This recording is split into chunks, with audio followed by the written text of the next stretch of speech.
Welcome to Love in Life, a guide to a positive mindset. My aim is to show you that the key to a happier and more positive mind is to love the life you have. We will look at tips and tools you can use to improve your mindset, and the best thing is, we'll all be on this journey together. Welcome to this week's episode of Love in Life, where at the end of September, we are going to be talking today about the Autumn Equinox and little things we can reflect on to celebrate this transitional time. But before we do that, I just want to give you a little update on how my week's gone since I last spoke to you. On Friday, I held a belief coding session for one of my fellow belief coding trainees who's still training. And because we've got a little agreement between a group of us that we're going to do sessions on each other whenever we need it. Because let's face it, we're all always developing. We're always learning new things about ourselves and reacting to things that come up for us. Anyway, so I held a session for one of my friends, one of my belief coding friends. And it was so weird because if you saw my Instagram or Facebook post about this, then you will have seen what I'm talking about. But I had the most nervous feelings come up for me before I held the session. And I honestly think it was because I'm comparing myself to, because she's a fellow belief coder, I'm thinking, oh my God, what if I'm not as good? What if I'm not as good as her? What if she thinks I'm rubbish? And obviously I've been doing all this work on fear of judgment, and this is just another one of those things that comes underneath that banner, if you will, and that is comparing myself to others. And I know I've talked about this in the past on here because I did it all the time with my cake business. I compare myself to others. Like, I remember when I was when I used to make cakes, I would post a picture of one of the cakes and then I would come across another picture of somebody else's cake and I'd be like, oh my God, is mine as good as hers? And like, where does that come from? I'll find out and hopefully let you know. But that is something that has, that coming up for me on Friday really made me see that that's something huge that I still need to work on. And the reason why I'm sharing this with you is because I want to, I always say we're never done learning about ourselves. We're never done developing. It's an ongoing process. You react to different things that come up. And that was what came up for me. And so, yeah, I just want you to know that it's a journey for all of us. Whatever position we're in, whether you are a healer or whether you are somebody who receives healing help or therapy, just know that everybody you receive help from is experiencing some kind of development or some kind of journey themselves. We're all on a journey. So yeah, that was what I wanted to share with you. And another thing is, I am so excited to say that I had my first international client on the weekend. I don't know if I plan to work weekends. I don't know. I need to think about this. But either way, it worked really, really well. She's in Florida and she's a listener of this podcast. So if you're listening, hello, I hope you're okay. And I really loved our session. And I just want to say to anybody out there who thinks that time difference or location is a reason why you can't have a session with or help from somebody who doesn't live near you. It's absolutely irrelevant because in the world that we live in, the world of technology, anything is possible. And as long as there's flexibility, like I say, anything's possible. So yeah, I'm really excited about that. And I hope there's more to come from other overseas potential clients. So yeah, if you're interested, then, take a look at my website and get in touch. Anyway, on to this week's episode. On the weekend, on the 23rd of September, here in the Northern Hemisphere, it was the Autumn Equinox. Now, the word equinox comes from the Latin meaning equal night. So obviously that means equal day and equal night time hours. Now, what is the significance of this? Obviously, the significance of this is, we hear all about the summer solstice and the winter solstice, but the autumn equinox is significant because we are in that transition from summer into winter. It's that time to reflect on the fact that we are saying goodbye to longer days and shorter nights, and saying hello to shorter days and longer nights. And I know some people dread this time of year. Some people get really depressed over winter, and I get it. I used to be one of those people. I used to suffer from that sad seasonal disorder. I can't remember what it means now. But I used to find that I would get really low energy over winter, even though I bloody love Christmas, and I would find from January onwards I would really suffer. But I think reflecting on this time and what it offers us is a really good way to appreciate this part of the cycle, this part of the yearly cycle, because this is just one little cycle within a big cycle. As I always talk about, cycles within a cycle. And it's really important to embrace these cycles in nature, because they are representative of the cycles in our lives. As I know I mentioned last week, and I know I've talked about it before, obviously, especially as women, we live life by cycles, and nature is absolutely no different. So just to make each transition a little bit easier, it's amazing it's so much easier if we can work in harmony with these cycles in nature and listen to what those cycles are telling us. So as we know, the days are getting shorter as we go into autumn.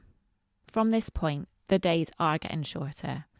We're preparing to go into hibernation, and that means it's time to start slowing down and time to start reflecting. Many cultures and religions and traditions around the world celebrate harvest in their own way at this time of year, and harvest is a time for reaping what we sow. So a really good thing to reflect on at this time is all those plans that we put in place earlier on in the year. So, all of those New Year's resolutions, or all of those, if you did my yearly planning session with me, all of those plans that we put earlier on in the year, that we put into place, all of those things that we looked at in spring when we were ready to make the move, make the leap into spring and increase our energy levels and get going with achieving our goals. All those plans that we put in place, how have they come to fruition? So this is a really good reflection exercise, because at this point in the year, it's not too late. So whilst we are starting to slow down, preparing for winter, preparing to slow down, we still have got time to have a last little push if we need it. So reflect on, get out your any journaling that you did earlier on in the year, any planning that you did earlier on in the year. And this is why it's so good to take part in journaling exercises, planning exercises, even if it is just New Year's resolutions. As we know, they don't often stick because there's not much intention behind them. But something like a year planning session where it's a little bit more structured does tend to stick. So reflect back, get those out, have a look at them and celebrate what you've achieved. What have you already achieved off of there? Amazing. And how have those things served us? How have those things made our lives better? How have those things raised our vibration? Have you felt a sense of achievement? Has it shown you something else that you need to work on? And then the things that haven't quite come to fruition just yet, is there anything you can do to just give it one final push in the right direction? Whether you achieve the whole goal or not, is there one little thing that you can do to push yourself in the right direction? Now, this autumn equinox, the 23rd of September, the whole significance behind it coincides really nicely with the harvest moon, the supermoon we've got coming up on the 29th of September, which I believe is Saturday. Is it Friday or Saturday? I don't know. Anyway, it's on the 29th of September. And the harvest moon spiritual meaning is ambitious. So this really coincides nicely with that little bit of reflection we're doing on reaping what we sow. What have we reaped from what we've sown? Those things that haven't quite come to fruition, what can we use our ambition for to give ourselves that final push? What can we do for ourselves before winter comes that can help us achieve those goals? This harvest full moon that I told you about, it's a supermoon. I believe it's the last supermoon of the year, and we've actually had 3 consecutive supermoons now. And I don't know about anybody else, but I love a supermoon. Even the other day, when I think it was like half moon, even that you could see how close to the moon we are. Like it, even that looked absolutely huge. I don't know. There's just something really exciting about a supermoon.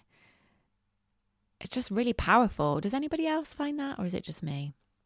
So another reflection exercise we can do at this time of year is to be thankful for all that we've enjoyed in the summer and to embrace or to look forward to all the things we love about autumn. So I've written a list of things that I'm really thankful for the summer, which a lot of people might resonate with. And the things that I'm grateful for, I don't know if you heard my tummy rumbling then, I'm starving.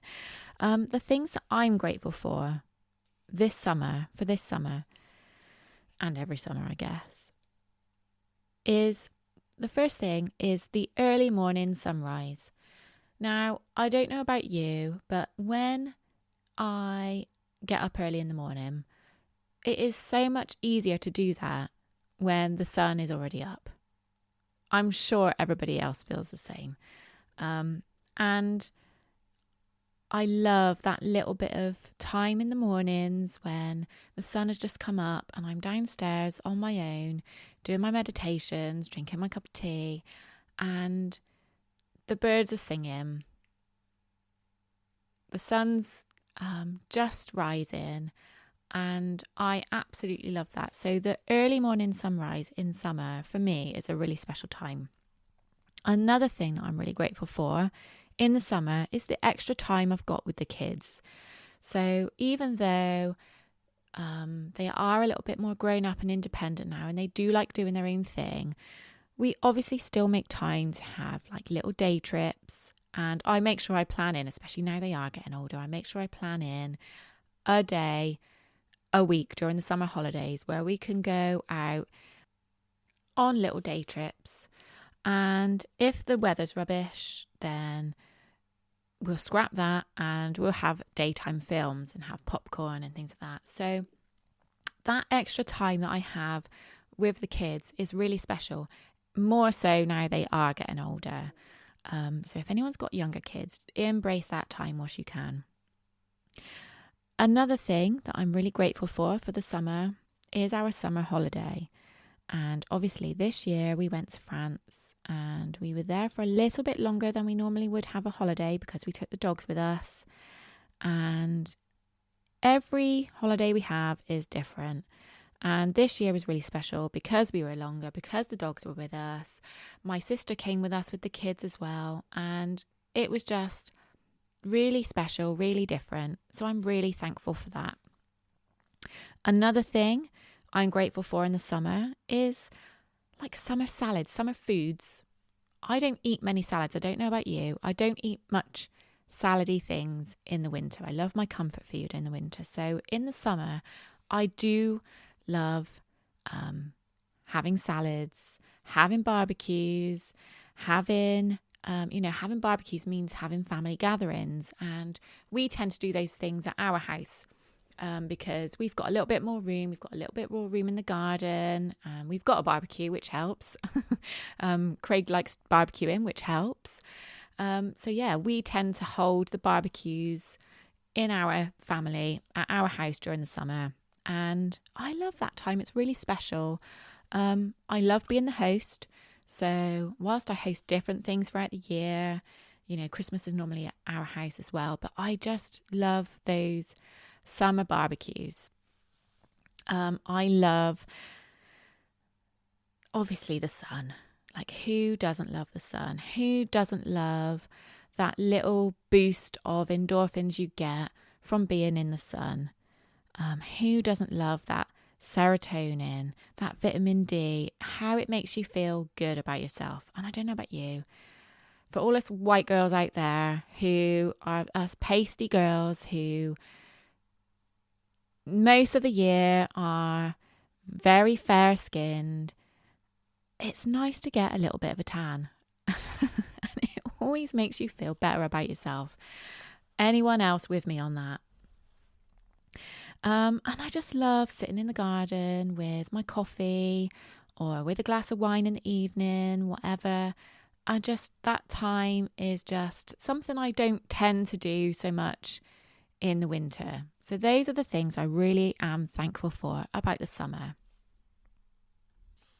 But it's time to say goodbye to those things for a year. And it's time to welcome in the things I love about autumn. And I'm sure you've heard me say before, this is my favourite time of year. I get so excited. Whilst I love the summer. I love all these things I told you about the summer. But my favourite time of year is autumn. And the reason for this is because I love the changing colours, like of the trees, of nature in general. I just love that change that you can visibly see with your own eyes. I love cinnamon. I know that sounds really random, but cinnamon and nutmeg as well, actually. Cinnamon is one of those things that I really associate with autumn, and I don't really use much cinnamon in the spring or the summer, but autumn is when I put cinnamon on everything, in my coffee, in my porridge, on my granola. It goes on so much, and it just really reminds me of just warming comfort. I don't know, I love it. I absolutely love it. I love candles. I tend to like more candles at this time of year. And well, I've got the most amazing candle on its way to me. Last year, I purchased from my friend and my business coach, my mindset coach. I'm going to talk about her more in a minute, actually. But she also makes candles, and the candles that she releases reflect the different seasons in the pagan calendar. And The pagan calendar is called the Wheel of the Year. And each of these different times in the year, I think there are 8 of them, if I'm right. I think there are 8 of them. And my friend Mel, she makes the most beautiful candles that reflect each of these different seasons of the pagan Wheel of the Year. And my absolute favourite is one called Samhain. And, oh, it's beautiful. If I could describe that smell to you, it just smells like a chai latte, a really warming chai latte. Oh, it's absolutely lovely. Anyway, I've got that on its way to me, and I love it all year round. I've got her candles are absolutely amazing.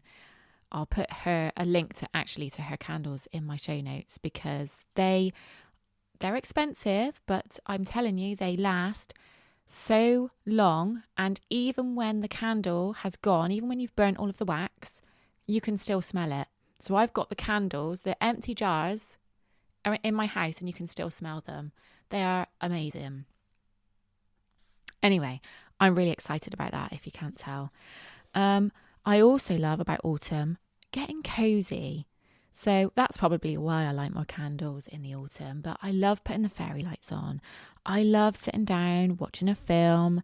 I love getting the blankets, as long as I'm not hormonal and having a bit of a perimenopausal flush. I love the fashion in autumn. Like when I worked in retail for years. Before I had kids, before I was training to be a teacher, I worked in retail. And my favourite season for fashion when I worked in retail was always autumn. I just love pairing up a pair of boots with your jeans and a chunky cardi. I love it. I love Halloween. And I think I might have talked about this last year actually, but it's George's favourite time of year as well. So me and George, my youngest, we do get super excited at this time of year, and we both love decorating the house for Halloween. Even though he's 12 now, he will probably still have a little Halloween party with his friends and go out trick-or-treating. And yeah, I absolutely love Halloween. I love the fact that it's now rugby season. If I haven't told you, my boys are now both obsessed with rugby. And I've never really been into rugby that much before. But last year, Alfie really got into it. George is now really into it. And I think it coincides really nicely with my favourite time of year, because I love, putting my boots on, putting my big coat on, and sitting and watching my boys fulfilling their passion at the moment, which is rugby, and just being really proud of them for finding something that they love and taking part in a team sport. Who isn't proud of their kids when they watch them in a team sport? And actually, I remember there's one particular rugby match I remember from last year. It was a school rugby match, and I was sat, it was an evening after school match, and I was sat on a bench, and our school is on a hill, so there's benches on the hill, and underneath at the bottom of the hill is the rugby pitch, one of the rugby pitches.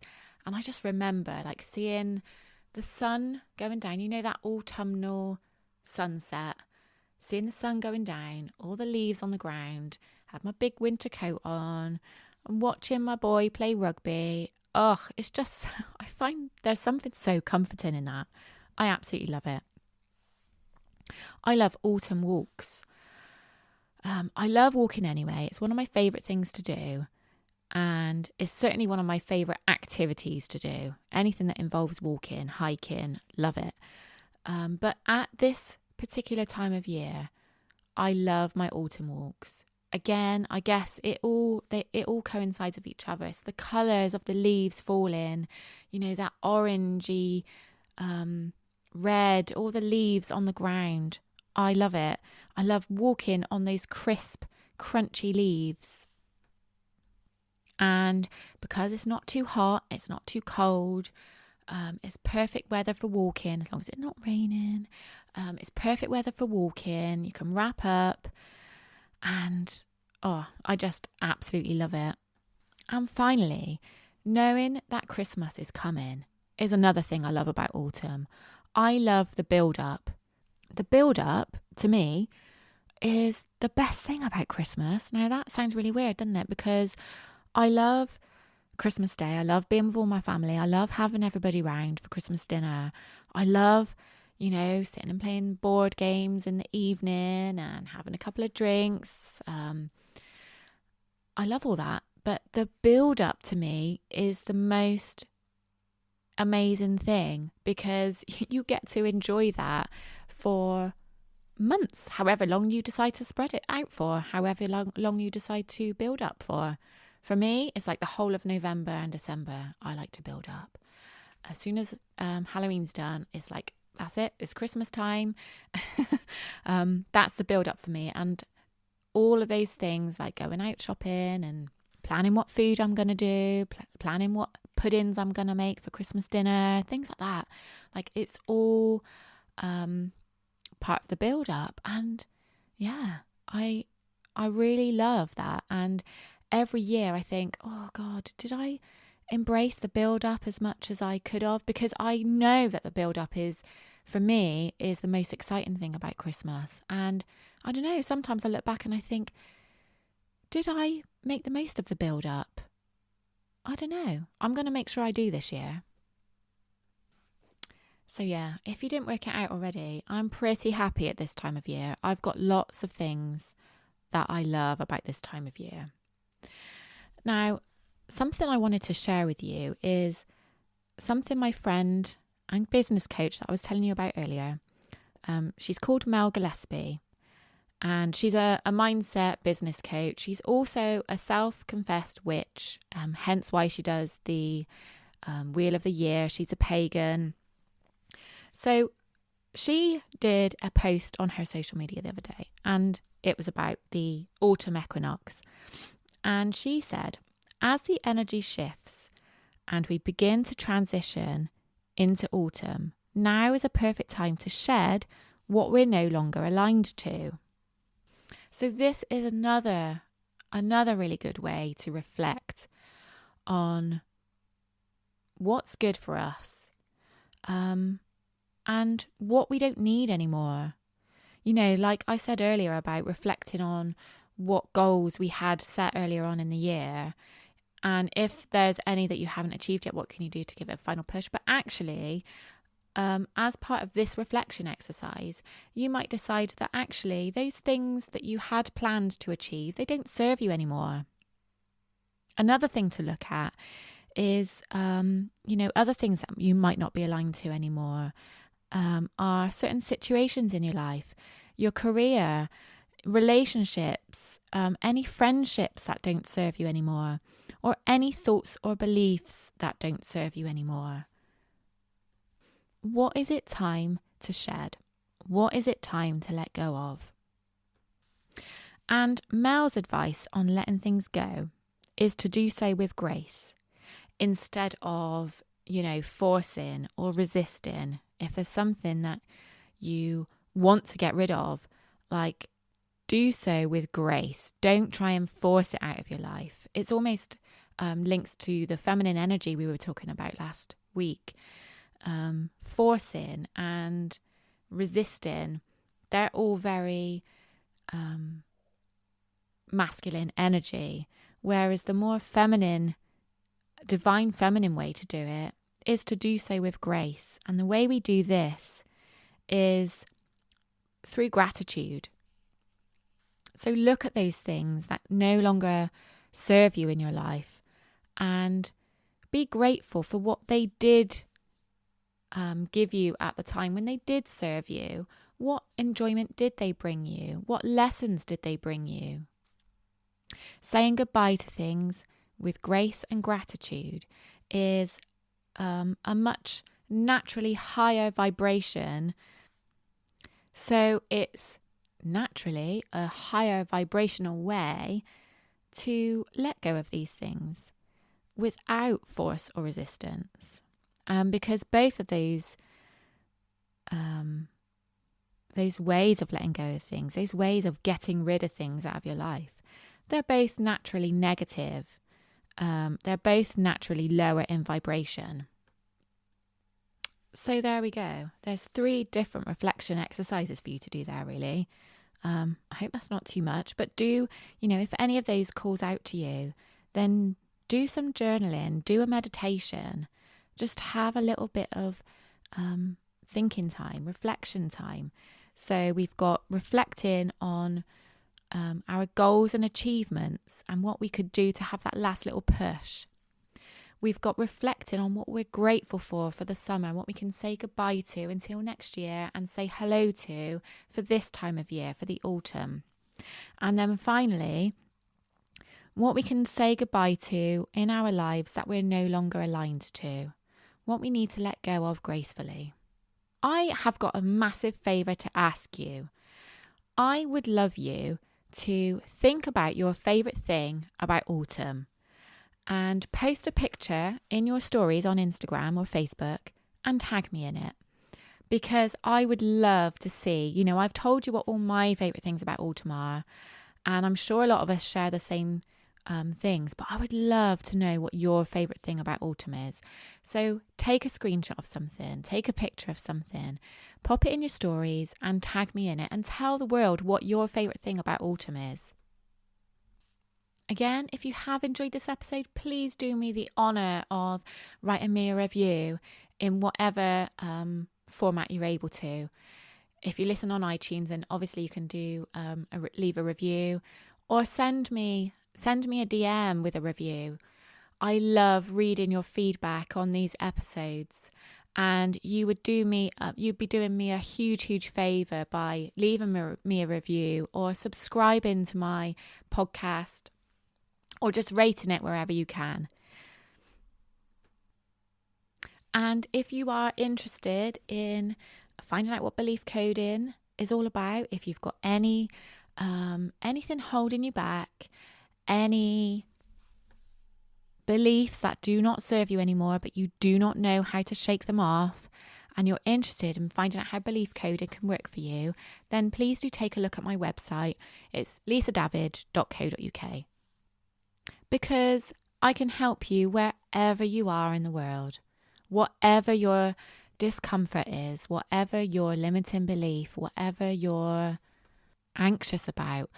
It doesn't have to be like that. It doesn't have to be like that. So if you've got any questions, please do send me a message or take a look at my website and get in contact. Anyway, thank you so much for listening again this week. I can't say it enough, but I really hope you've enjoyed this episode. I'm off to London later on today with Hayley because we are going to, some of you might listen to Francesca Amber's web podcast and Canny Crystal's podcast. They're doing a live show in London this evening. So me and Hayley are going to that. I'm really looking forward to it. Fran is one of the podcasters who initially inspired me to do my own podcast. So yeah, I'm really looking forward to that. And I'm sure I'll be posting some stories on Instagram, so look out for those. But yeah, I will let you know how that goes, and I will speak to you next week. Next week, I've actually got another guest on. She is the author of the book that I told you about months and months ago, that talks about how important it is to recognize your personality when it comes to designing your home, and how that has such a huge impact on your general well-being. Being happy in the home, it's obvious really, isn't it? It makes so much sense. So I hope you look forward to that episode next week, and I'll see you then. Thanks so much for listening, guys. Bye.